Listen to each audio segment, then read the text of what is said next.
Franck Dubosc en deuil. Ces indices qui en disent long sur le décès de sa première femme depuis quelques jours, tout laisse à penser que Franck Dubosc vient de perdre sa maman. C'est une période doublement difficile que traverse Franck Dubosc.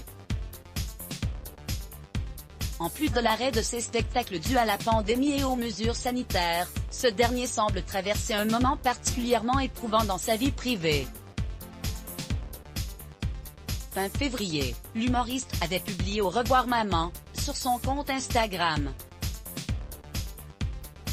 Une première phrase qui en dit long sur la situation mais qu'il n'a pourtant pas encore confirmée, avant de publier quelques jours après, les mots d'Albert Camus aujourd'hui, « Maman est morte » et de supprimer aussi vite sa publication, même s'il ne s'est pas exprimé sur cette annonce poignante concernant sa maman, Janine, le 8 mars dernier, à l'occasion de la Journée internationale du droit des femmes. Ce dernier a publié une photo et un message qui ne laisse que peu de place au doute. Très proche de sa mère, Franck Dubosc a donc souhaité rendre un hommage très spécial à sa maman sur Instagram, en publiant une lettre qu'il a écrite alors qu'il était encore enfant.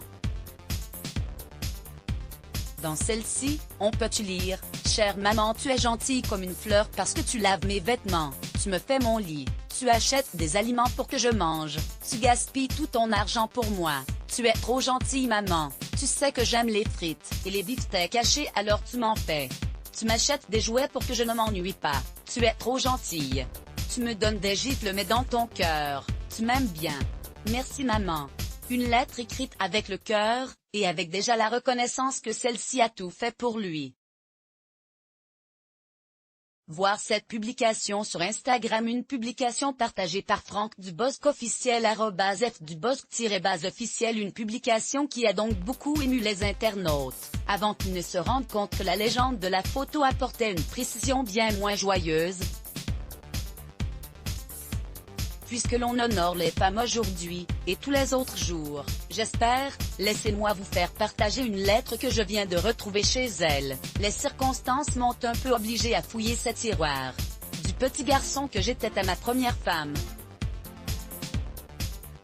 Une étape difficile pour celui qui est habitué à faire rire les gens puisque comme il le confiait il y a plusieurs années, j'ai été le petit garçon à sa maman pendant très longtemps avant de préciser qu'elle était aujourd'hui comme une confidente et préfère donc rester discret pour le moment.